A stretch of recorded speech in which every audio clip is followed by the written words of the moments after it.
Hello charm, स्वागत है आपका आज की इस वीडियो में। और आज हम जो टॉपिक डिस्कस करने वाले हैं वो है हमारा क्लास 9 पॉलिटिकल साइंस का chapter number 1, that is what is democracy and why democracy.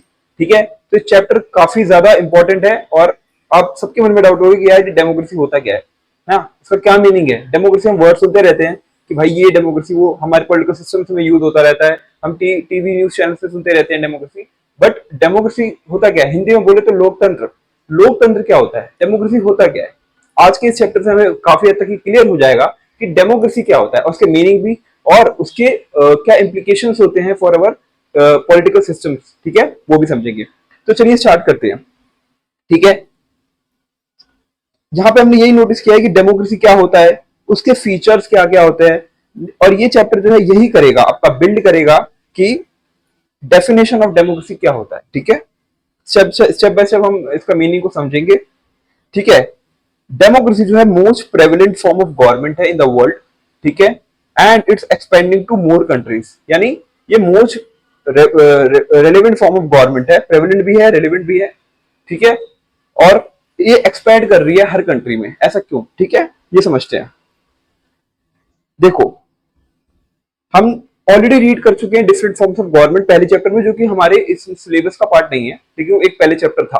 तो उसमें डिफरेंट डिफरेंट कंट्रीज के अंदर कहाँ पे कूप हुआ है, मिलिट्री कूप हुआ है म्यांमार में, डिफरेंट डिफरेंट कंट्रीज में किस तरीके से, और वहां के लोगों ने किस तरीके से रिवोल्यूशन लाके, ठीक है, अपने कंट्री में डेमोक्रेसी को स्टैब्लिश किया। ये हमारा पिछले चैप्टर था, जो कि हमारे एनसीईआरटी से डिलीट हो गया, राइट। तो हमारे लिए पहला चैप्टर हमारा यही है, तो हम पिछला वाला भूल जाएंगे। जो भी रेलिवेंट चीजें होंगी हम आपके साथ डिस्कस करेंगे। ठीक है, तो फ्यू एग्जांपल्स हैं जिसमें हम, एक होता है डेमोक्रेटिक गवर्नमेंट्स, एक होता है नॉन डेमोक्रेटिक गवर्नमेंट्स। क्या होता है, एक होता है डेमोक्रेटिक गवर्नमेंट, एक होता है non democratic government, right. But एक क्वेश्चन अराइज होता है कि डेमोक्रेसी को डिफाइन करने की क्या जरूरत है भाई, डिफाइन क्यों करना है हमें डेमोक्रेसी को। तो वही समझते हैं क्यों करना है भाई। ठीक है, अगर हम आगे बढ़ने से पहले एक चीज समझते हैं, let us first undertake a note on the objection of Mary. एक केस स्टडी दे रखी है यहाँ पे कि एक मैरी है, मेरी नेम की एक लड़की है। She does not like the way of defining democracy. उसको डिफाइन करना जो तरीका है डेमोक्रेसी को, वो तरीका पसंद नहीं है, और वो चाहती है कि वो सम बेसिक क्वेश्चंस पूछे अपनी टीचर, जिनका नाम है मटिल्डा लिंडॉग। ठीक है, उसकी एक टीचर है मटिल्डा लिंडॉग, उससे क्वेश्चंस पूछना चाहती है। तो हर टीचर मटिल्डा रिंगडोंग जो है वो रिस्पॉन्ड करते हैं उनके क्वेश्चंस का, और यही हम एक डिस्कशन है यहाँ पे, इसको रीड करते हैं। तो मैरी कहती है, ma'am I don't like this idea, मुझे आइडिया पसंद नहीं है। First we spend time discussing democracy and then we want to find out the meaning of democracy. पहले हम तो समझते हैं, ये समझेंगे कि क्या होता है डेमोक्रेसी, फिर उसका मीनिंग समझेंगे। I mean logically shouldn't be approached it the other way round, यानी कि पहले हम उसका मीनिंग समझे और फिर उसकी डेफिनेशन समझे। क्या ये तरीका सही नहीं है? तो लिंडॉग मैडम कहती हैं, I can see your point but that is not how we reason in everyday life.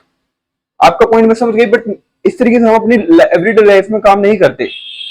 इस तरीके से हम अपनी एवरीडे लाइफ में काम नहीं करते। We use pens like words like pen, rain, love. Do we wait to have a definition of these words?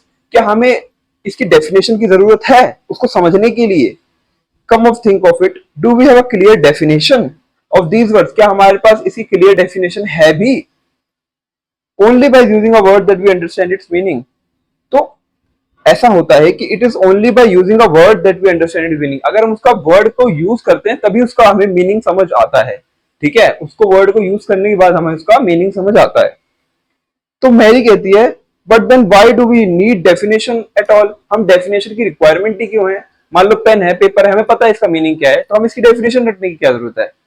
तो लिंडोंग मैडम कहती हैं, we need a definition only when we come across a difficulty in the use of word. जब हमें उस word को use करने में कोई डिफिकल्टी आए, तब हम क्या करते हैं, उसकी डेफिनेशन को समझने की कोशिश करते हैं। We need a definition of rain, कि रेन की डेफिनेशन क्या होती है, only when we wish to distinguish it from drizzle, है ना, स्नोफॉल, ठीक है, क्लाउड ब्रस्ट। अगर हमें इन सब चीजों से इसको अलग समझना है, तब हमें उसकी डेफिनेशन समझनी पड़ेगी, क्योंकि रेन का मतलब होता है वाटर ड्रॉपलेट्स को फॉल करना, ठीक है, और ड्रिजल का मीनिंग होता है कि धीरे धीरे, स्नोफॉल का होता है कि स्नो का फॉल हो रहा है। तो हमें जब कंपैरिजन करना होगा तब तो हमें डेफिनेशन की रिक्वायरमेंट पड़ेगी ना। तो मैम उसकी यही कहती हैं, the same is true for democracy also. ठीक है, we need a clear definition because we need a clear definition only because people use it for different purposes because very different kinds of governments, ठीक है, can call themselves democracy, यानी बहुत सारी forms of government है जो अपने आप को डेमोक्रेसी कहती हैं। तो हमें समझना तो पड़ेगा ना कि कौन सी गवर्नमेंट एक्चुअली में डेमोक्रेटिक है, तो उसके लिए हमें डेफिनेशन की रिक्वायरमेंट पड़ती है। एक नेम है रिबियांग, वो पूछता है but why do we need to work on a definition, हमें डेफिनेशन में वर्क करने की क्या जरूरत है। The other day you quoted Abraham Lincoln to us, वो कहते हैं democracy is a government of the people by the people for the people. Democracy वो फॉर्म ऑफ गवर्नमेंट है जो कि फॉर द पीपल है, बाय द पीपल है, ठीक है, एंड ऑफ द पीपल है। We in Meghalaya always ruled ourselves, वो कहते हैं हम मेघालय में अपने आप को खुद रूल करते हैं। That is accepted by everyone, सब उसको एक्सेप्ट भी करते हैं। So why do we need to change that, हमें उसको चेंज करने की क्या जरूरत है। तो लिंगडॉम मैडम कहती हैं I am not saying we need to change it, मैं ये नहीं कह रही कि हमें चेंज करना है। I to find this definition very beautiful, मुझे ये डेफिनेशन जो अब्राहम लिंकन सर ने दी है वो काफी अच्छी लगती है, ठीक है, but we don't know if it is the best way of defining unless we think about it ourselves. लेकिन इसको बेस्ट डिफाइन किया गया है या नहीं किया गया ये तो हमें समझना पड़ेगा ना। क्या पता हो सकता है कि इससे और अच्छी कोई डेफिनेशन हो जो कि और अच्छे से एक्सप्लेन कर रही हो डेमोक्रेसी को। So we must not accept something just because it is famous, हमें वो चीज इसलिए नहीं एक्सेप्ट कर लेनी चाहिए बिकॉज वो फेमस है, just because everyone accept it, ठीक है, हमें उसके पीछे का रेशनैलिटी से समझना चाहिए, ठीक है, लॉजिक समझना चाहिए कि सच में क्या वो ट्रू है कि नहीं है। योलांडा कहती है ma'am can I ask something, we don't need to work for any definition. I read somewhere that word democracy comes from a Greek word demokratia. In Greek, demos means people and kratia means rule. Yani rule by the people. So democracy is ruled by the people. That is correct meaning. So where is the need to debate? यहाँ पे debate करने का क्या requirement है? तो लिंगा madam कहती हैं that is also very helpful way of thinking about the matter. ठीक है? I would just say that this does not always work. हमेशा work नहीं करता। क्यों? A word does not remain tied to its origin. ऐसा नहीं होता कि जिसका ओरिजिन है हम हमेशा उसका जो मीनिंग है उसकी ओरिजिन से ही लेंगे, यूज करेंगे, ठीक है। Just think of computers, computers की बात में सोचो, कंप्यूटर्स के बारे में सोचो, ठीक है, वो कहती है कि कंप्यूटर के बारे में सोचो। 1 second.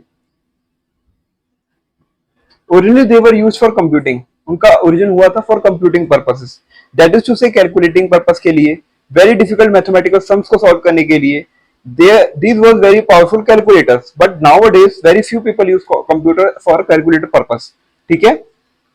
They use it for writing, designing, listening to music and watching films. यानी कि कंप्यूटर का ओरिजिन हुआ था और कंप्यूटर को बेसिकली यूज किया जाता था फॉर कैलकुलेटिंग, बट आज के टाइम पे हम रेयरली ही कंप्यूटर का use for calculating purpose use करते होंगे। हम क्यों यूज करते हैं? फॉर राइटिंग, डिजाइनिंग, ठीक है, अपनी काफी चीजों को देखने के लिए भी। Words remain the same but there meaning can change with time, word same रहते हैं बट उसके मीनिंग जो है वो टाइम के साथ चेंज होते रहते हैं। In that case it is not very useful to look at the origin of the word, तो काफी ज्यादा यूजफुल नहीं है कि अगर हम बार बार ओरिजिन को ही देखें।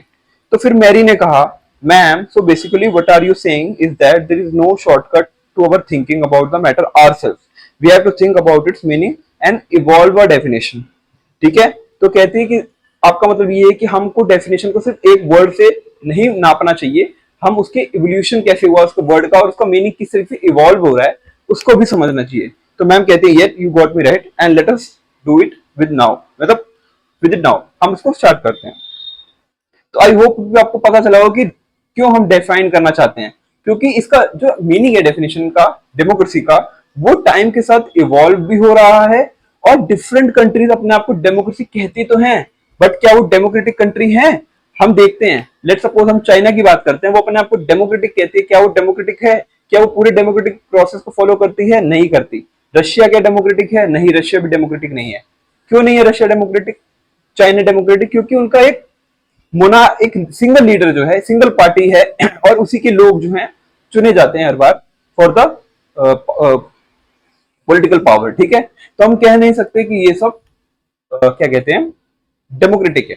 और ये सारे एग्जांपल्स अभी हमारे चैप्टर में आएंगे तो वन बाय वन हम इसको डिस्कस करेंगे। यहाँ पे है एक सिंपल डेफिनेशन, डेमोक्रेसी की एक सिंपल सी definition. Let us go to back our discussion on similarities and differences among governments that are called democracies. हम कुछ चीजें देखते हैं जहाँ पे सिमिलैरिटीज भी हैं, डिफरेंस भी हैं बिटवीन डिफरेंट गवर्नमेंट्स, और जिसको हम कहते हैं democracy. One simple factor common to all democracies is the government is chosen by the people. हर डेमोक्रेटिक कंट्री का जो पहला बेसिक पर्पस है वो है कि उसकी गवर्नमेंट जो होगी वो चूज करेंगे उनके लोग, ठीक है, उनके people. Democracy is a form of government in which the rulers are elected by the people. Simple सी definition है। Democracy is a form of government in which the rulers are elected by the people. ये एक useful starting point है। ये allow करता है कि हम सेपरेट कर पाए डेमोक्रेसी को from the forms of government that are clearly not democratic. यानी हम उन गवर्नमेंट से तो इसको डेफिनेटली अलग कर सकते हैं जो डेमोक्रेटिक इस वाले प्रोसेस को फॉलो नहीं करती। यानी जहां पे रूल जो है, जो गवर्नमेंट है वो पीपल के द्वारा नहीं चुनी जाती, तो वहां से तो हम क्लियरली डिफाइन कर सकते हैं।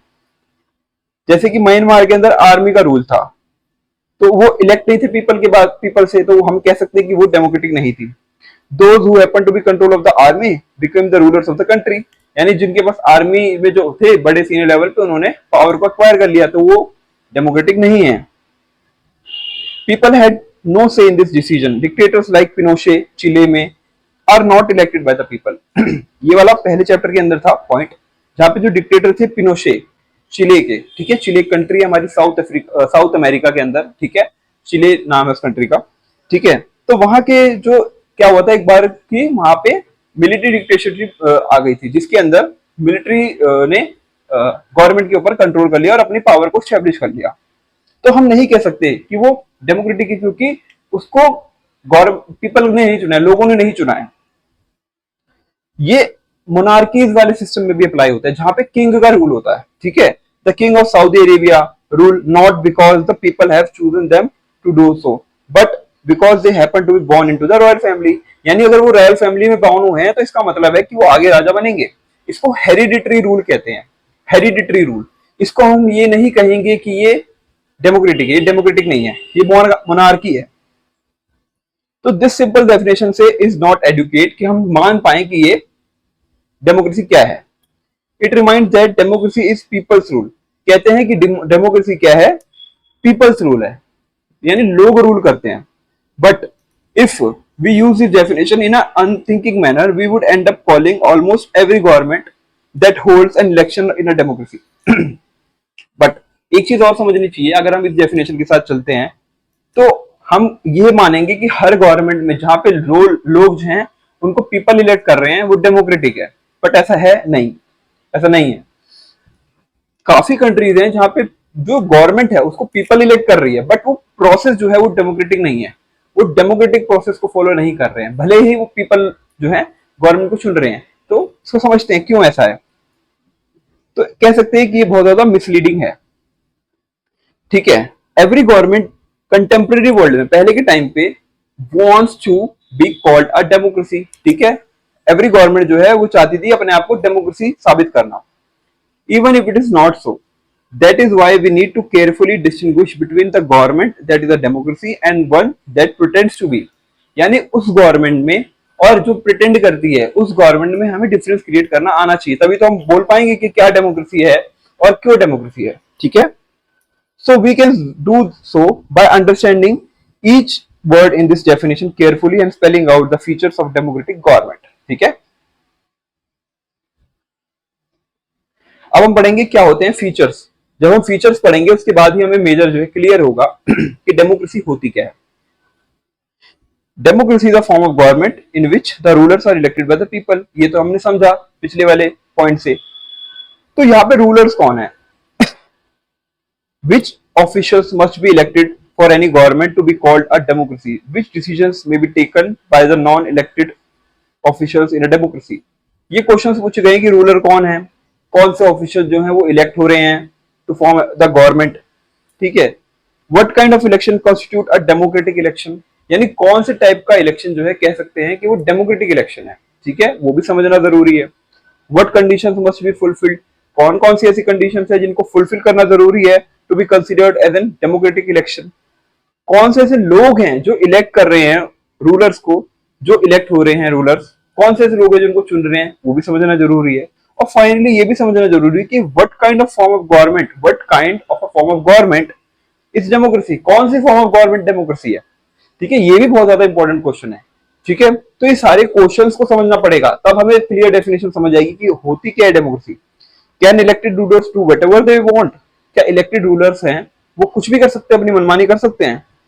और must be democratic government function with some limits, या डेमोक्रेटिक जो गवर्नमेंट होती है वो कुछ लिमिट्स के अंदर काम करती है? क्या है? It is necessary for democracy to respect some rights to be of the citizens. क्या ये नेसेसरी है कि इलेक्टेड गवर्नमेंट को उनके सिटीजंस के राइट्स को भी रिस्पेक्ट करना चाहिए? तो ये सारे क्वेश्चंस को ध्यान में रखते हुए हम चैप्टर को आगे कंटिन्यू करते हैं। जो मेजर डिसीजंस हैं इलेक्टेड, वो लेते हैं इलेक्टेड लीडर्स, यानी जिनको हम इलेक्ट करते हैं वो हमारे जो है मेजर डिसीजंस को लिया जाता है, वो हमारे मेजर डिसीजंस को लेते हैं। सो कुछ ऐसे मेजर लीडर्स थे जिन्होंने काफी डिसीजंस लिए थे। लाइक पाकिस्तान में जनरल परवेज मुशर्रफ, उन्होंने एक मिलिट्री कूप किया अक्टूबर 1999 में। पाकिस्तान के ऊपर मिलिट्री कूप किया, यानी उनकी गवर्नमेंट को हटा के अपना रूल स्टैब्लिश कर लिया। He overthrew a democratically elected government, ठीक है, और declared himself as the chief executive of the country. उन्होंने अपने आप को चीफ एग्जीक्यूटिव कह दिया, ठीक है, चीफ एग्जीक्यूटिव घोषित कर दिया अपने आप को, ठीक है, ठीक है। Later he change his designation to president and in 2002 held the referendum. इन्होंने अपनी पोजीशन को चेंज कर दिया और एक रेफरेंडम हेल्ड किया इन द कंट्री, जिसने रेफरेंडम का मतलब होता है कि एक ऐसा डिसीजन पेश करना लोगों के सामने जहां पे लोगों के थ्रू हम जाने कि लोगों का क्या मतलब लोग क्या चाहते हैं उस विषय पे। मान लो कोई हमने टॉपिक है, ठीक है, वो लोगों के सामने पेश कर दिया, तो हम लोगों से जानना चाहते हैं कि आपका क्या मतलब आपकी क्या ओपिनियन है, ठीक है। तो ये चीज होती है रेफरेंडम में, ठीक है। तो रेफरेंडम किया कंट्री में और grant him a 5 year extension, ठीक है। तो 2002 में उन्होंने डेजिग्नेशन अपनी प्रेसिडेंट की ले ली रेफरेंडम के बाद, ठीक है, और ग्रांट कर लिया अपने आप को 5 इयर्स के लिए प्रेसिडेंट। पाकिस्तानी मीडिया जो थी, ह्यूमन राइट्स ऑर्गेनाइजेशन जो थी और डेमोक्रेसी एक्टिविस्ट थे, उन्होंने कहा that the referendum was based on, जो रेफरेंडम था वो बेस्ड था माल प्रैक्टिसेस और फ्रॉड। माल प्रैक्टिसेस और फ्रॉड के बाद उन्होंने रेफरेंडम जो उसके ओपिनियन थे वो गलत थे, यानी फ्रॉड ओपिनियन लिए कि इन लोग कुछ और चाहते होंगे और उन्होंने अपना जो रिजल्ट था वो कुछ और बताया, जिससे उनकी मीडिया ने ये डिक्लेयर करा कि ये माल प्रैक्टिस और फ्रॉड करके इन्होंने किया है। इन अगस्त 2002 उन्होंने एक लीगल फ्रेमवर्क ऑर्डर पेश किया जिसने अमेंड कर दिया कॉन्स्टिट्यूशन ऑफ पाकिस्तान। पाकिस्तान की कॉन्स्टिट्यूशन को अमेंड कर दिया उस ऑर्डर ने, ठीक है। The president can dismiss the national and provincial assemblies, और उस ऑर्डर में ये लिखा था कि जो प्रेसिडेंट है वो नेशनल लेवल पे जो लेजिस्लेटिव असेंबली है और जो स्टेट के लेवल पे प्रोविंशियल लेवल पे जो लेजिस्लेटिव असेंबली है उसको वो डिसमिस कर सकता है, जो कि इलेक्टेड है। यानी इलेक्टेड को ये डिसमिस कर सकता है प्रेसिडेंट। इसका क्या मतलब है? इसका मतलब है कि उसकी पावर, अपनी वो पावर और बढ़ा रहा था, ठीक है, यानी उसके हाथ में कंट्रोल सारी चीजों का, ये अपनी पावर और बढ़ा रहे थे। The work of civilian cabinet is supervised by national security council, और जो सिविलियन कैबिनेट है उसका जो वर्क है वो national cabinet national security council करेगी, which is dominated by the military officers, जहां पे मिलिट्री ऑफिसर्स का डोमिनेंस ज्यादा था, परवेज मुशर्रफ जी का डोमिनेंस ज्यादा था। इस लॉ को पास करने के बाद elections were held to the national and provincial assemblies, ठीक है, इलेक्शंस हुए, ठीक है, नेशनल और प्रोविंशियल असेंबलीज में। So Pakistan has had elections, elected representatives have some powers, सब चीज थी, but the final power rested with the military officers and General Pervez Musharraf. तो यहाँ पे इलेक्शन हुआ, ठीक है, प्रोविंशियल असेंबली भी चुनी गई, नेशनल असेंबली भी चुनी गई, बट अभी भी जो पावर थी वो किसके हाथ में थी? यानी कि एक्सेसिव पावर जो थी किसके हाथ में थी? वो थी हमारे मिलिट्री ऑफिसर्स के पास, जो कि इलेक्टेड नहीं थे, जो कि चुने गए थे, जिन्होंने अपने आप को खुद स्टैब्लिश किया था, यानी वो लोगों से चुन के नहीं आए थे। तो हम नहीं कह सकते ना कि वो डेमोक्रेसी थे। Clearly there are many reasons why Pakistan under general Pervez Musharraf should not be called a democracy, but let us focus on one of these. Can we say that the rulers are elected by the people of Pakistan? Not quite. People may have elected their representatives to the national and provincial assemblies, but those elected representatives were not really the rulers. वो really में rulers नहीं थे ना, वो खाली elect हो गए। लेकिन एक्चुअली में पावर किसके पास थी? मिलिट्री ऑफिसर्स के पास, जनरल परवेज मुशर्रफ के पास पावर थी। तो हम कह सकते हैं कि इलेक्ट तो किया गया बंदा, बट उसकी पावर जो थी वो उनके हाथ में नहीं थी।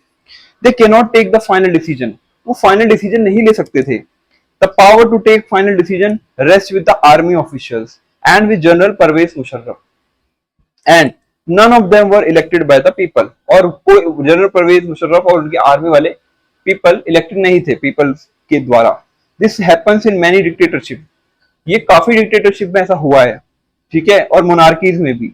दे formally have an elected parliament and government, उनके पास फॉर्मली तो इलेक्टेड गवर्नमेंट होती है, पार्लियामेंट होती है, बट जो रियल पावर होती है ना, वो उसके पास होती है जो इलेक्टेड नहीं है, जो कि लाइक मोनार्क है, मोनार्की के मोनार्क है, और डिक्टेटरशिप के रूल में जिसने डिक्टेटरशिप एस्टैब्लिश किया, लाइक यहाँ पे परवेज मुशर्रफ जो कि एक मिलिट्री पर्सन थे, ठीक है। In few countries the real power was with some external powers, ठीक है, and not with the locally elected representative. This can not be called as people's rule, तो हम इसको नहीं कह सकते कि ये पीपल्स रूल है, ठीक है। तो ये फर्स्ट फीचर जो है डेमोक्रेसी का वो है, in a democracy the final decisions making power must rest with those elected by the people, यानी कि सिर्फ इलेक्टेड बाय द पीपल ना हो, ऑल्सो जो की डिसीजन ले रहा है, फाइनल डिसीजन ले रहा है, वो पर्सन भी इलेक्टेड होना चाहिए बाय द पीपल, ठीक है। सिर्फ ये नहीं कि जो गवर्नमेंट है वो इलेक्टेड होनी चाहिए, जो फाइनल डिसीजन ले रहा है गवर्नमेंट में हायर पोजीशन पे, वो भी पीपल के द्वारा ही इलेक्ट होना चाहिए, तभी हम उसको डेमोक्रेसी कहेंगे। ये पहला फीचर है। दूसरा है free and fair electoral competition, यानी कि फ्री और फेयर जो है इलेक्शन होने चाहिए, ठीक है, कोई धांधलेबाजी नहीं होनी चाहिए इलेक्शन में। और ये कौन इंश्योर करता है आज के टाइम पे? हमारा इलेक्शन कमीशन ऑफ इंडिया, ठीक है।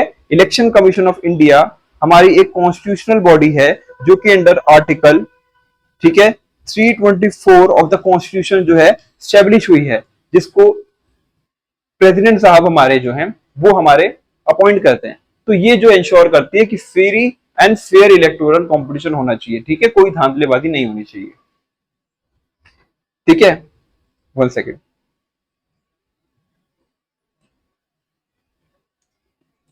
ठीक है। तो चाइना के अंदर क्या हुआ? इलेक्शंस तो रेगुलरली हेल्ड हो रहे हैं हर 5 साल बाद for electing the country's parliament called पुआन गो रेनमिन दाब्यो धाओही। जरूरत नहीं है, इसका सिंपल मीनिंग है नेशनल पीपल्स कांग्रेस, ठीक है। इसको इलेक्ट करने के लिए रेगुलर इलेक्शंस हो रहे हैं। The National People's Congress has the power to appoint the president of the country, उसके पास पावर है कि वो कंट्री के जो प्रेसिडेंट हैं उनको अपॉइंट कर सकती है। It is nearly 3000 members elected from all over the China, यानी 3000 जो मेंबर्स हैं वो इलेक्ट होते हैं from all over the China.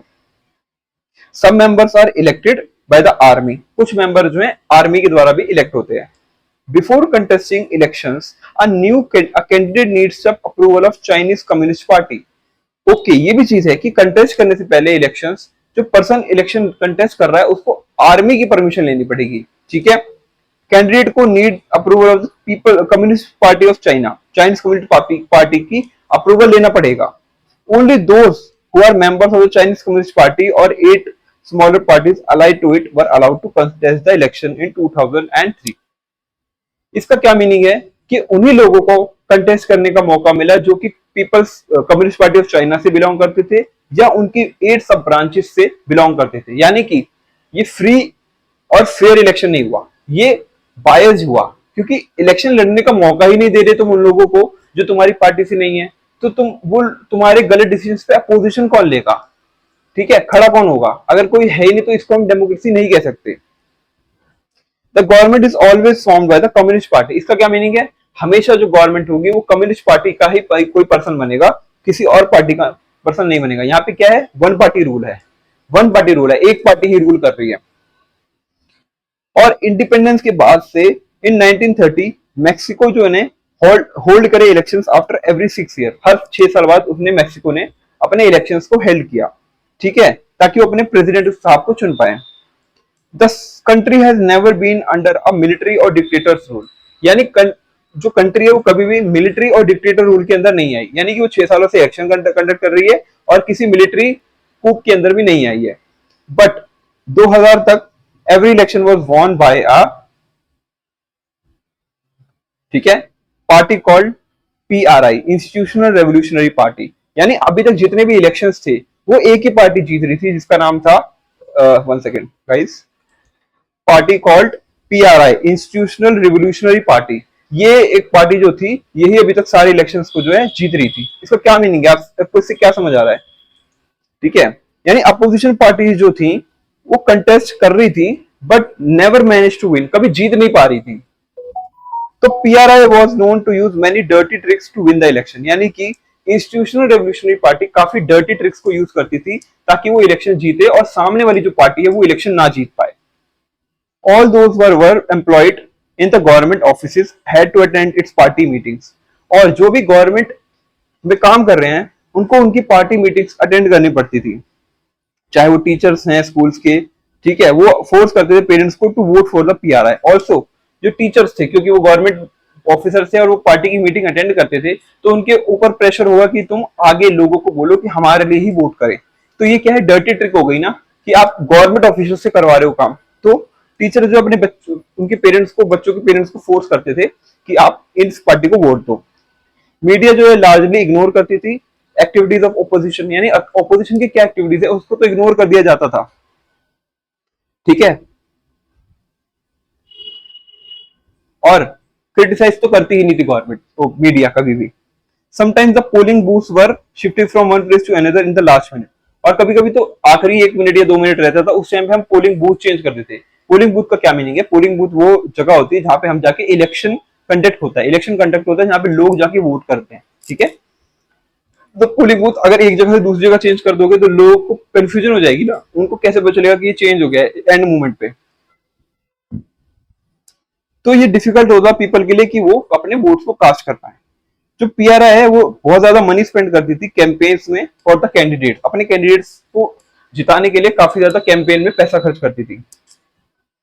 तो हम कह सकते हैं कि should we consider the election described our examples of people electing their rulers. हम कह सकते हैं कि यहाँ पे जो रूलर्स है वो पीपल्स के थ्रू इलेक्ट हो रहे हैं। हाँ, यहाँ पे रूलर्स जो है अपने पीपल के थ्रू इलेक्ट हो रहे हैं।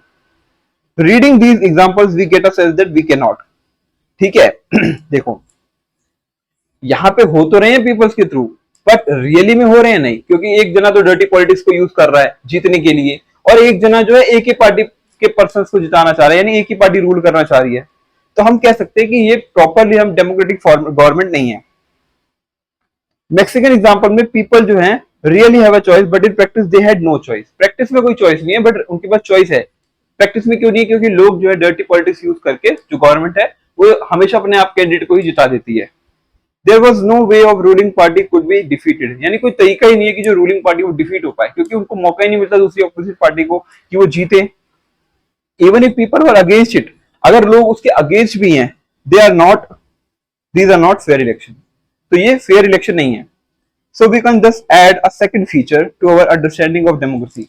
हम एक सेकंड फीचर जो है ऐड कर सकते हैं हमारी अंडरस्टैंडिंग ऑफ डेमोक्रेसी में, जो कि है holding elections of any kind is not sufficient.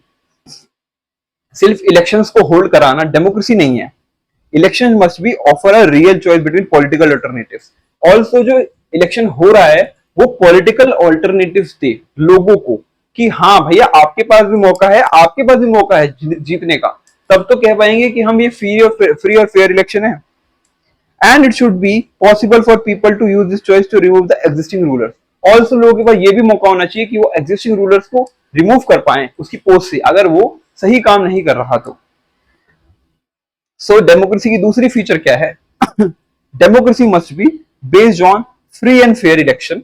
ठीक है, where those currently in power have the fair chance of losing, यानी कि फ्री और फेयर इलेक्शन है और जो कि जीता है उसके पास फेयर चांस है कि वो हार भी सकता है, ये नहीं कि हमेशा जीतेगा, तभी हम कहेंगे कि वो डेमोक्रेसी है। ठीक है, अब इसका जो थर्ड फीचर है जिसका नाम है वन पर्सन वन वोट। क्या है? क्या है? One person one vote. अब हमें समझना है कि वन पर्सन वन वोट का क्या मीनिंग है और ये किस तरीके से एक फीचर है हमारे डेमोक्रेसी का। सो अभी तक हमने क्या डिस्कस किया कि रियल स्ट्रगल जो डेमोक्रेसी का है वो लिंक है demand for universal adult franchise.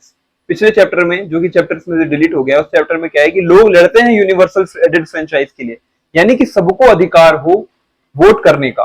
ठीक है, उसके लिए लड़ते हैं। तो ये एक चीज है। This principle has now come to be accepted almost all over the world, यानी हर कंट्री के अंदर इस प्रिंसिपल को एक्सेप्ट कर लिया गया है कि हाँ, all person have equal voting right. ठीक है, कुछ कंडीशंस हैं but all person have equal voting right. Yet there are many instances of denial of equal right to vote. But काफी ऐसे एग्जांपल्स हैं जहां पे इक्वल राइट टू वोट को अभी भी डिनाई किया जाता है। 2015 तक सऊदी अरेबिया में वुमेन्स को कोई वोट नहीं था राइट करने के लिए। एस्टोनिया के अंदर, ठीक है, उसने अपने सिटीजनशिप रूल्स में ये कहा कि people belonging to Russian minority, उनको वोट करने का अधिकार नहीं है।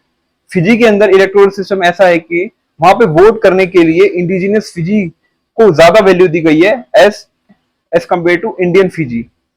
जो वहां के फिजी पीपल है उनको ज्यादा पावर है, ठीक है, as compare to Indian Fiji. तो डेमोक्रेसी जो है ये बेस्ड है fundamental principle of political equality. Fundamental principle of political equality यानी पॉलिटिकल इक्वालिटी सबको मिले, सबको इक्वालिटी सबको हो, ठीक है, डेमोक्रेसी की। That give rise to a third feature of democracy. और इसने थर्ड फीचर ऑफ डेमोक्रेसी को राइज किया जिसका नाम है, in democracy each adult citizen, ठीक है, must have one vote and each vote must have one value. यानी हर एडल्ट सिटीजन को, हर कंट्री के लिए एडल्ट सिटीजन की एज कुछ भी हो सकती है। हमारी कंट्री में है 18 ईयर्स, ठीक है, 18 साल से ऊपर का कोई पर्सन है, कोई भी सिटीजन है, ठीक है, उसको अधिकार है कि वो वोट दे सकता है। तो ठीक है, वो वोट कर सकता है और उस वोट की एक वैल्यू होगी, ठीक है, वन वैल्यू वन वोट। ठीक है, ऐसा नहीं कि अमीरों की वोट की वैल्यू ज्यादा हो, गरीबों की वोट की वैल्यू कम हो, जैसे कि यहाँ पे फिजी में देखा गया कि कुछ लोगों की जो वोट की वैल्यू ज्यादा है as compare to Fijian people, Indian Fijian. तो ऐसा नहीं है, वोट भी वन हो और उसकी वैल्यू भी वन हो, right.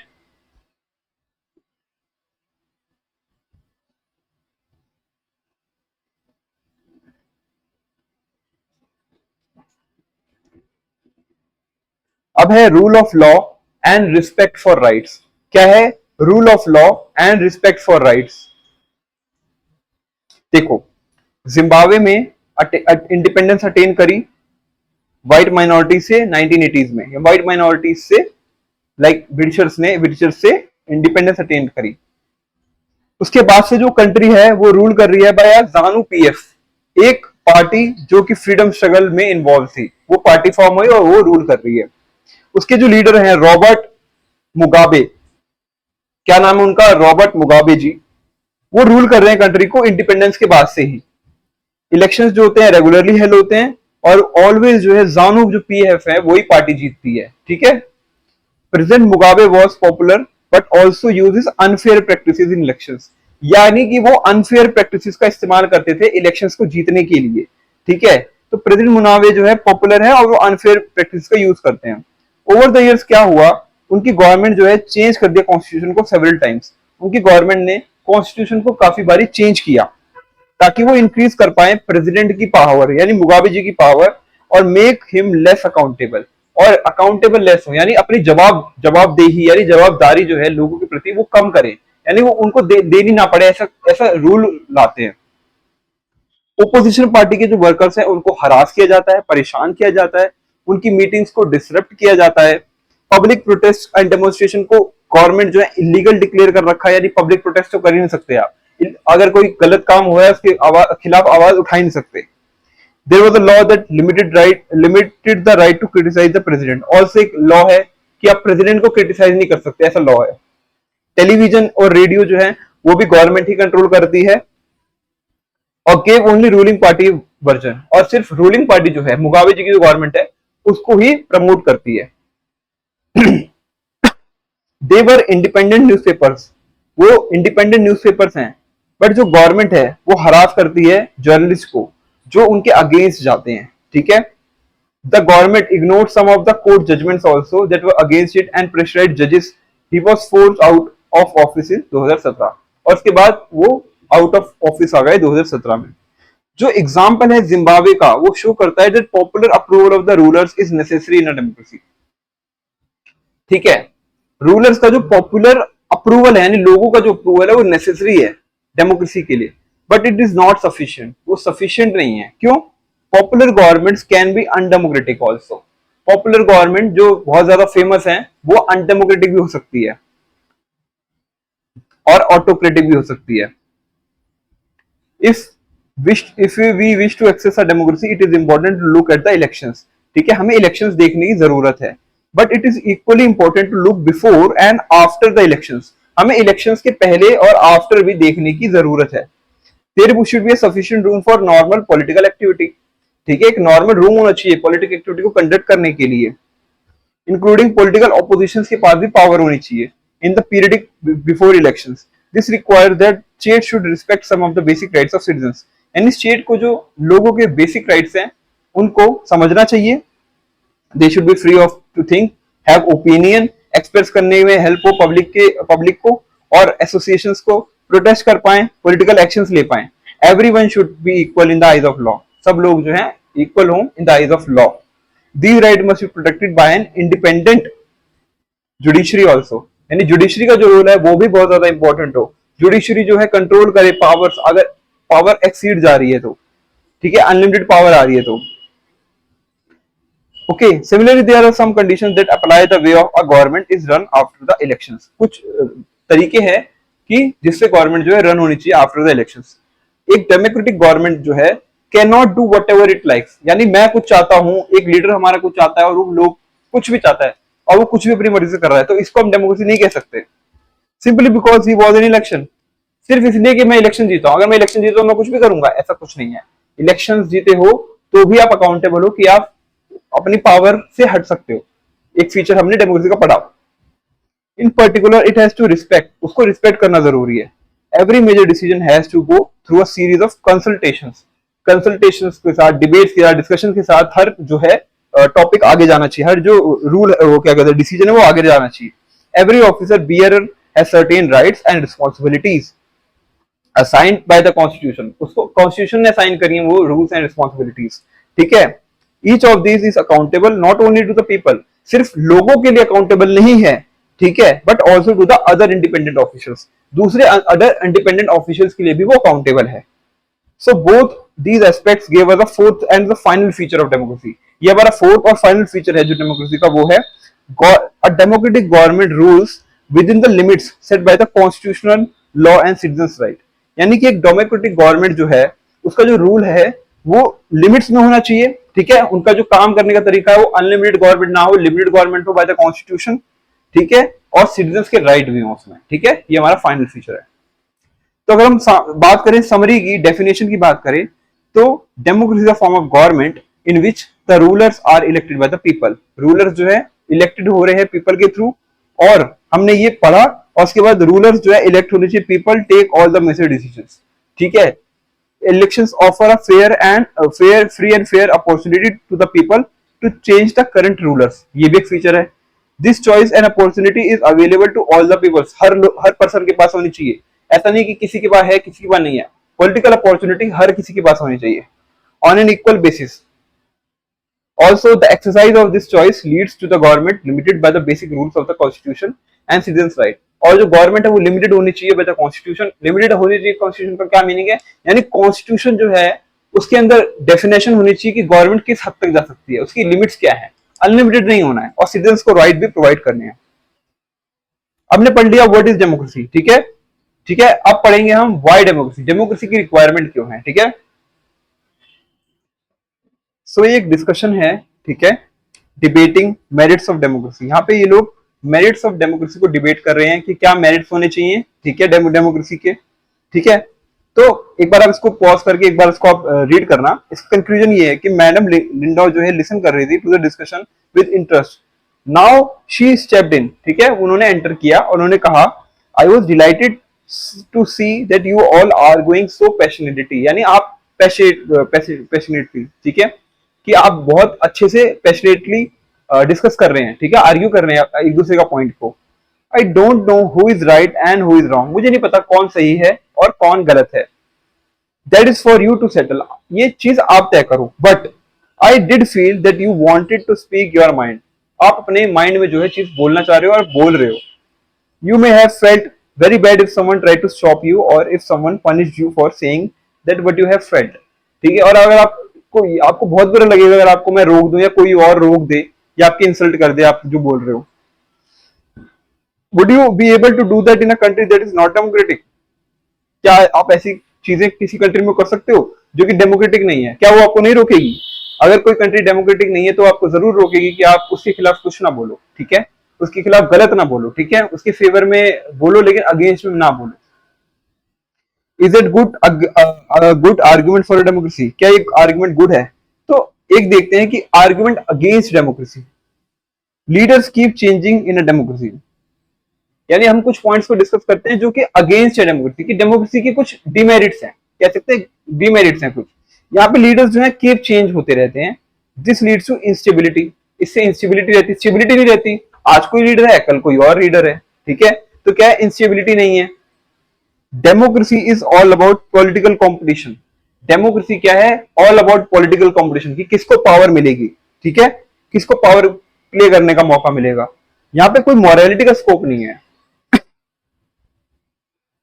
So many people have to be consulted in a democracy that it leads to delays. Also, हम कोई भी कानून पास कर रहे हैं, लॉ पास कर रहे हैं, तो उसके लिए हमें सबकी रजामंदी चाहिए, डिस्कशन चाहिए, डिबेट करनी पड़ती है, कंसल्टेशन करनी पड़ती है, काफी डिले होता है इसके। Elected leaders do not know the best interest of the people, it leads to bad decisions.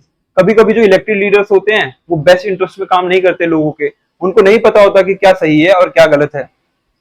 Democracy leads to corruption for it based on electoral competition, democracy जो है कंपटीशन लाती है, ठीक है, करप्शन लाती है। Ordinary people don't know what is good for them, they should not decide anything. इसका मतलब ऑर्डिनरी लोग जो हैं, जो रेशनल नहीं है ज्यादा, उनको नहीं पता कि यार क्या सही है, कौन सा लीडर सही है, कौन सा नहीं, ठीक है, वो तो वोट दे देते हैं, यानी कि उनको डिसाइड नहीं करना चाहिए। ये सारे डीमेरिट यानी अगेंस्ट पॉइंट्स हैं डेमोक्रेसी के। Are there some other arguments against democracy that you can think of, इसके अलावा भी कोई पॉइंट्स हैं जो आप सोच सकते हो डेमोक्रेसी के against? Which of these arguments applies mainly to democracy, और कौन से ऐसे पॉइंट्स हैं जो मेनली अप्लाई करते हैं डेमोक्रेसी, ठीक है। Clearly democracy is not a magical solution, democracy एक मैजिकल सोल्यूशन नहीं है, ठीक है, for all the problems. It has to end poverty in our country and in other parts of the world, ठीक है, मतलब डेमोक्रेसी होने के बावजूद भी पॉवर्टी जो है काफी कंट्रीज में नहीं एंड हुई, ठीक है। Democracy is a form of government only ensures that, ये एक चीज एंश्योर करती है, और वो चीज क्या है कि पीपल जो है डिसीजन ले रहे हैं अपने खुद के, यानी people take their own decisions. This does not guarantee that their decision will be good, ये गारंटी नहीं है कि वो डिसीजन सही ही होंगे, ये बात है कि खाली आप डिसीजन खुद का ले रहे हो। People can make decisions, make mistakes also, sorry, people can make mistakes also, जैसे मैंने लिखी। Involving the people in these decisions does lead to delays in decision making, हाँ डिले होता है डिसीजन मेकिंग में जब हम ज्यादा लोगों को इन्वॉल्व करते हैं। It also to that democracy leads to frequent changes in leadership, frequent changes होते हैं लीडरशिप में। Sometimes this thus can be set back big decisions and affect the government efficiency, और इससे बिग डिसीजंस और government की जो efficiency है वो भी कम होती है। These arguments show that democracy of the kind we may not be ideal form of government, और हम जो चाहते हैं वो ideal form of government democracy नहीं है, ठीक है, but that is not a question we face in real life, ये रियल लाइफ का क्वेश्चन ये नहीं है। द रियल क्वेश्चन है कि we face it different, is democracy better than other forms of government that are there for us to choose from, ठीक है, हमें ये नहीं समझना कि आइडियल फॉर्म ऑफ गवर्नमेंट है कि नहीं डेमोक्रेसी, हमें ये समझना है कि डेमोक्रेसी से अच्छी कोई गवर्नमेंट है, अदर फॉर्म्स ऑफ गवर्नमेंट से कोई अच्छी है गवर्नमेंट डेमोक्रेसी के अलावा, पहले ये समझो। अगर कोई और गवर्नमेंट अच्छी नहीं है और डेमोक्रेसी अच्छी है अदर फॉर्म्स ऑफ गवर्नमेंट के मुकाबले, तो डेमोक्रेसी ही हमें चुननी पड़ेगी, भले ही उसके अंदर कुछ कमियां हो, लेकिन डेमोक्रेसी बेस्ट वे सोल्यूशन है इन अदर देन मतलब as compare to other forms of government, ठीक है। आर्ग्यूमेंट्स फॉर डेमोक्रेसी, अभी तक हमने अगेंस्ट पढ़ा, अब हम फॉर पढ़ते हैं। चाइना में फेमाइन आया 1958-1961 के बीच में, और ये वर्स्ट रिकॉर्डेड फेमाइन था वर्ल्ड की हिस्ट्री में। फेमाइन मतलब भुखमरी, 3 करोड़ लोग जो है यहाँ पे फेमाइन में मरे, ठीक है। और ड्यूरिंग दोज डेज इंडिया की इकोनॉमिक कंडीशन थी वो बहुत ज्यादा बेटर नहीं थी चाइना से, वो भी काफी हद तक कुछ प्रॉब्लम्स फेस कर रही थी। Yet India did not have a famine of this kind like China had, but तब भी इंडिया के अंदर उस काइंड का, उस टाइप का, उस स्केल का फेमाइन नहीं आया जिस स्केल का फेमाइन चाइना में आया। यहाँ पे इकोनॉमिस्ट क्या कहते हैं, इकोनॉमिस्ट कहते हैं this was the result of different government policies in 2 countries, ये रिजल्ट था डिफरेंट गवर्नमेंट पॉलिसीज जो कि गवर्नमेंट ने अडॉप्ट करी इन दोनों कंट्रीज में, ठीक है, इन दोनों कंट्रीज की गवर्नमेंट ने जो पॉलिसीज अडॉप्ट करी। The existence of democracy in India made the Indian government respond to the food scarcity in a way that Chinese government did not. जो इंडिया की जो डेमोक्रेसी थी उसने फोर्स करा कि वो जल्दी रिस्पॉन्ड करे टू द फेमाइन सिचुएशन और प्रोवाइड करे फूड को as compare to China. China में कुछ और पॉलिसीज थी जिसकी वजह से चाइना की जो कंडीशन थी वो ज्यादा वर्स कंडीशन थी. They point out that no large scale famines have ever taken place in independent India democratic country. यानी जब से इंडिपेंडेंट हुई है कंट्री 1947 से तब से इंडिया में कोई मेजर फेमाइन नहीं देखा गया बहुत ज्यादा बड़े स्केल पे. ऐसा क्यों? क्योंकि डेमोक्रेसी थी. अदर फॉर्म्स ऑफ गवर्नमेंट से तो अच्छी थी ना. चाइना में सिंगल पार्टी रूल चल रहा है, ठीक है, तो वहां से तो अच्छा है ना, कम्युनिस्ट पार्टी का रूल चल रहा है. If China had to multi party elections होते तो अपोजिशन पार्टी होती, प्रेस होती जो उसको क्रिटिसाइज करती कि भाई अब क्यों नहीं डिसीजन ले रहे हो, क्यों नहीं बंदों को फूड प्रोवाइड कर रहे हो. और काफी सारे लोग जो है नहीं मरते उससे माइंड में. दिस एग्जाम्पल जो है ये क्या दर्शाता है कि democracy is considered the best form of government. क्यों democracy best form of government है? इसी वजह से democracy better than other form of government in responding to the needs of people. ठीक है, a non-democratic government may and can respond to the people's need, but it all depends on the wishes of the people who rule. ठीक है, उनके wish है उनको provide करना है नहीं करना. ठीक है, तो ये डेमोक्रेसी जो है ये डेमोक्रेसी के अलावा वाली गवर्नमेंट अच्छी नहीं है, मतलब कंपेयर किए जाए तो. If the rulers don't want to, they don't have to act according to the wishes of the people. A democracy requires that the rulers have to attend to the needs of the people. Democracy क्या है कि ruler जो है attend करे needs of the people. A democratic government is better form of government because it is more accountable form of government. ये better form of government है because ये ज्यादा accountable है. और यही एक another reason है कि डेमोक्रेसी जो है should be a better decision than any other democratic country. Democracy जो है बेटर डिसीजन लेती है than any other form of government, क्योंकि यहाँ पे ऑलवेज जो है इन्वॉल्व करते हैं पर्संस को, डिस्कशंस को, मीटिंग्स को, जो कि अच्छी चीज है. ठीक है, जो कमियां निकालती है और बताती है कि ये चीज नहीं होनी चाहिए, ये चीज होनी चाहिए. When a number of people put their heads together, they are able to point out possible mistakes in any decisions. This takes time. वो टाइम लेता है क्योंकि भाई बिग डिसीजन ले रहे हैं, काफी लोगों के लिए डिसीजन ले रहे हैं, तो टाइम तो लगेगा. और टाइम लगेगा तो हमें डिले तो होगा ही, लेकिन एफिशिएंसी तो है.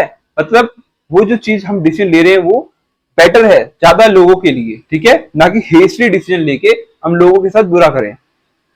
But there is a big advantage in taking time over important decisions. और अच्छा एडवांटेज भी है अगर हम इंपॉर्टेंट डिसीजन पे टाइम लेते हैं. This reduces the chances of rash and irresponsible decisions.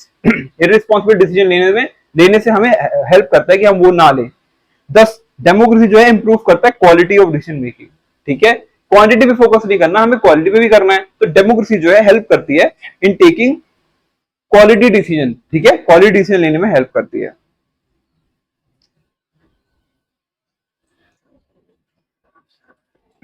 और इसी से हम जो है एक थर्ड आर्गुमेंट की तरफ जाते हैं जहां पे लिखा है democracy provides a method to deal with the differences and conflicts. जो डेमोक्रेसी है वो हमें एक मेथड प्रोवाइड करती है कि हम डील कर पाए डिफरेंसेस के साथ और कॉन्फ्लिक्ट्स के साथ. ठीक है, किसी भी सोसाइटी के अंदर वो बाउंड होती है और उसके डिफरेंसेस होते हैं उसके ओपिनियन एंड इंटरेस्ट में. ठीक है, these differences are particularly sharp in a country like ours. और हमारी कंट्री जैसे कि जो एक हमारी डेमोक्रेटिक कंट्री है उसके अंदर ये जो व्यूज है ओपिनियंस है वो बहुत ज्यादा इंटेंस हैं, बहुत ज्यादा शार्प हैं. Which has amazing social diversity. ठीक है, हमारी सोशल डाइवर्सिटी की वजह से people belong to different regions, speak different languages, practise different religions and have different caste. हमारी जैसे कि हमारी कंट्री, ठीक है, they look at the world very differently. ठीक है, and have different preferences also. The preferences of one group can clash with those of other group. यानी preference जो है एक ग्रुप का वो क्लैश कर सकता है with the other group. How can we resolve such a conflict? अगर ऐसा कोई कंफ्लिक्ट है तो हम उसको कैसे रिजॉल्व करेंगे? The conflict can be resolve by brutal power. हम ब्रूटल पावर के थ्रू कंफ्लिक्ट रिजॉल्व करेंगे. whichever group is more powerful will dictate its terms and others will have to accept it. यानी कि जो ज्यादा पावरफुल होगा वो जो कम पावरफुल होगा उसके ऊपर हावी होगा. ठीक है, और अपनी मनमानी करेगा. But that would lead to a resentment and unhappiness. लेकिन क्या इससे अनहैप्पीनेस और रिजेंटमेंट की भावना नहीं आएगी? Different groups may not be able to live together for long in such a way. और इसकी वजह से जो डिफरेंट ग्रुप्स हैं वो लॉन्ग टर्म तक नहीं सरवाइव कर पाएंगे, एक साथ रह पाएंगे। जो डेमोक्रेसी है ना वो प्रोवाइड करती है ओनली पीसफुल सोल्यूशन। ठीक है, इस प्रॉब्लम को ओनली पीसफुल सोल्यूशन जो है वो डेमोक्रेसी प्रोवाइड करती है। डेमोक्रेसी में no one is permanent winner, कोई भी परमानेंट विनर नहीं है, क्योंकि यहाँ पे हर कुछ टाइम के एक 6 ईयर पीरियड के बाद वो जो डेमोक्रेटिकली इलेक्टेड गवर्नमेंट है वो हट जाएगी और उसकी जगह दूसरी आएगी। ठीक है, चुन के, या तो वो सेम गवर्नमेंट आएगी अगर लोगों ने उनको चुना है, और क्या पता दूसरी भी आ जाए। ठीक है, तो यहाँ पे जो है कोई परमानेंट विनर नहीं है। No one is a permanent loser also. Different groups can live with one another peacefully. यहाँ पे डिफरेंट ग्रुप जो है पीसफुली रह सकते हैं एक दूसरे के साथ। In a diverse country like India, democracy keeps our country together. जैसे कि हमारी कंट्री है इंडिया, यहाँ पे जो डेमोक्रेसी है ना वो हमारी कंट्री को एक साथ जोड़ के रखती है। ठीक है, क्योंकि हमारी कंट्री जितनी डाइवर्सिटी किसी कंट्री में नहीं है। अगर हम डेमोक्रेटिक गवर्नमेंट को फॉलो ना करते तो मे भी हो सकता था कि हमारे बहुत ज्यादा क्लैश होते और हम डिफरेंट रीजन्स में बटके रह जाते। बट डेमोक्रेसी ने क्या किया, हम लोगों को जोड़ के रखा, क्योंकि हम सबके ओपिनियंस मैटर करते हैं in democracy. These three arguments were about the effects of democracy. क्या इफेक्ट्स हैं डेमोक्रेसी के on the quality and government and social life. But the strongest argument for democracy is not about what democracy does to the government. ठीक है, it is about what democracy does to the citizens.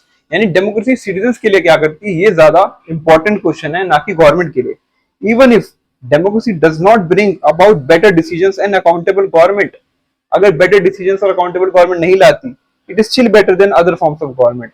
So democracy क्या है, enhance करती है dignity of citizens. ये क्या करती है, डिग्निटी ऑफ सिटीजंस को एनहांस करती है।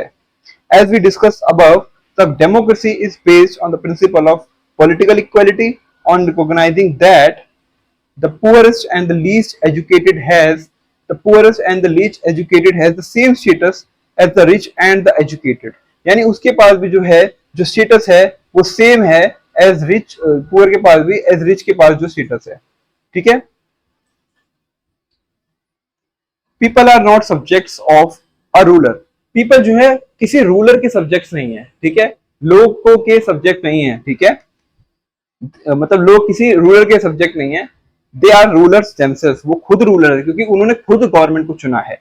Even when they make mistakes they are responsible for their conduct. अगर वो मिस्टेक भी करते हैं तो वो खुद जिम्मेदार है अपने कंडक्ट के लिए। फाइनली कह सकते हैं कि democracy is a better than other forms of government because ये अलाउ करती है us to correct its own mistake. हम अपनी खुद की मिस्टेक्स को करेक्ट कर सकते हैं अपने खुद के डिसीजन से। ठीक है, तो ये हमें अलाउ करती है। तो ये सारे हमने चीजें समझी कि किस तरीके से ये डेमोक्रेसी है। अब हम ब्रॉडर मीनिंग समझते हैं डेमोक्रेसी का, ब्रॉडर मीनिंग ऑफ डेमोक्रेसी। ठीक है, एक चीज समझते हैं कि मॉडर्न डेमोक्रेसीज जो है इन्वॉल्व करती हैं such a large number of people. ठीक है, that it is physically impossible for them to sit together and take a collective decisions. यानी आज की जो बड़ी बड़ी डेमोक्रेसीज हैं उसके अंदर इतने लार्ज नंबर ऑफ पीपल है कि बहुत ज्यादा डिफिकल्ट है कि क्या कहते हैं, फिजिकली इम्पॉसिबल है उनके लिए कि वो एक साथ बैठे और कलेक्टिव डिसीजंस को ले पाए। इवन इफ अगर वो लेना भी चाहें, the citizens does not have the time and desire or the skills to take part in the decision। और वो लेना भी चाहे तो ना उनके पास टाइम है, ना डिजायर है और ना प्रॉपर स्किल है कि वो डिसीजन ले सकते हैं। This gives us a clear but minimal understanding of democracy. इससे क्या क्लियर और मिनिमल अंडरस्टैंडिंग ऑफ डेमोक्रेसी हमें समझ आती है। This clarity helps us to distinguish democracies from non democracies. यानी डेमोक्रेसीज फ्रॉम नॉन डेमोक्रेसीज हमें हेल्प करता है समझने में। But it does not allow us to distinguish between a democracy and a good democracy।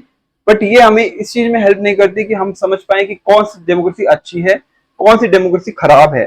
It does not allow us to see the operation of democracy beyond government। For this we need to turn the broader meaning of democracy। और इसीलिए हमें meaning जो है broader समझना पड़ेगा democracy का। ठीक है, ब्रॉडर मीनिंग समझना पड़ेगा डेमोक्रेसी का। सो देखो,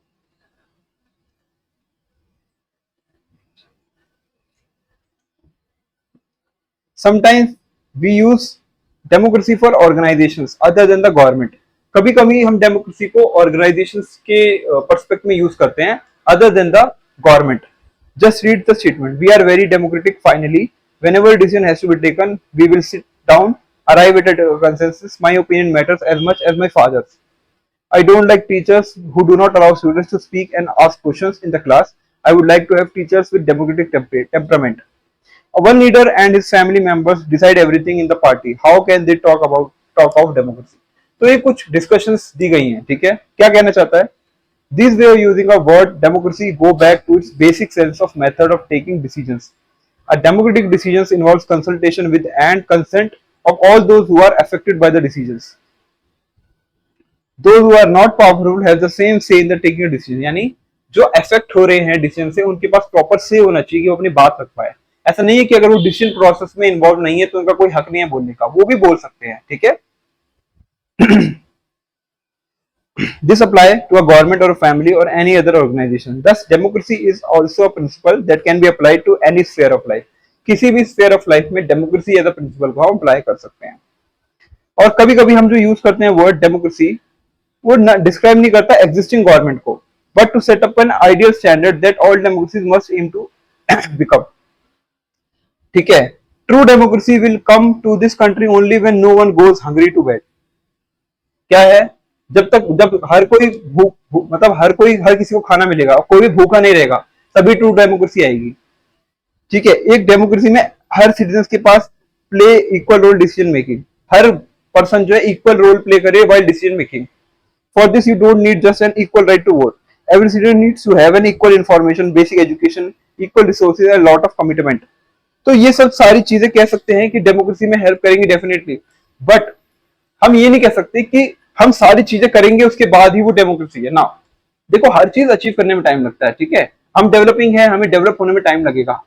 सब लोगों को हम इक्वली हर चीज नहीं प्रोवाइड कर सकते क्योंकि लिमिटेशंस हैं, रिसोर्सेज का लिमिटेशंस है, ठीक है. तो हमें हमेशा आइडियल स्टैंडर्ड क्रिएट करने की जरूरत नहीं है कि डेमोक्रेसी में हर चीज सही हो सकती है, बिकॉज ये अदर फॉर्म्स ऑफ गवर्नमेंट से अच्छा है, तो इसीलिए हम फॉलो कर रहे हैं. तो एक बार ये आप पहला रीड करना पीछे वाला, ठीक है. इसमें कुछ एग्जाम्पल दिया हुआ है.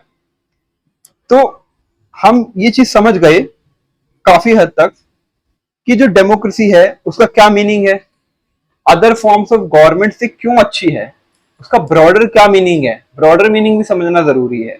ऑल्सो हम आइडियल कंडीशन नहीं क्रिएट कर सकते हर time to fulfil a democratic process. मतलब डेमोक्रेसी है क्योंकि वो अदर फॉर्म्स ऑफ गवर्नमेंट से अच्छी है, लेकिन हम ये नहीं कह सकते कि हाँ भैया डेमोक्रेसी है तो हर चीज होनी चाहिए. मतलब हर पर्सन को क्या कहते हैं, हर पर्सन को हक हो कि वो डिसीजन मेकिंग में हेल्प कर पाए, ले पाए. क्या सब लोग इतना कैलिबर रखते हैं कि वो डिसीजन ले पाएंगे? सारे उन्हीं लोगों के पास डिसीजन लेना चाहिए जो कि कैलिबर है, जो रैशनल डिसीजन ले सकते हैं, ठीक, राइट. और हर पर्सन पुअर नहीं, मतलब कोई पर्सन बिना हंगरी नहीं रहेगा, सबको मिलना चाहिए. तो देखो, डेमोक्रेसी जो है एक अच्छी फॉर्म ऑफ गवर्नमेंट तो है, बट ये भी, इसके अंदर भी कुछ लिमिटेशंस है जो कि ये फॉलो लोग कंप्लीटली हर प्रॉब्लम को रिजॉल्व नहीं कर सकती, ठीक है. तो काफी हद तक हमने समझा कि डेमोक्रेसी का क्या मीनिंग है, क्यों है डेमोक्रेसी, और डेमोक्रेसी क्यों अदर फॉर्म ऑफ गवर्नमेंट से अच्छी है, ठीक है. तो एक बार आप क्या करना, चैप्टर को वापस रीड करना और जो जो मैंने अच्छे से आपके साथ डिस्कस किया पॉइंट, उसको आप अच्छे से नोट डाउन करना, ठीक है. और इसके जो रिमेनिंग जो एनसीईआरटी के क्वेश्चंस हैं, एनसीईआरटी के और इंपॉर्टेंट क्वेश्चंस है, वो भी हम आपके साथ डिस्कस करेंगे in the next video. Okay, so thank you for watching the video and completing it. Thank you guys, thank you so much.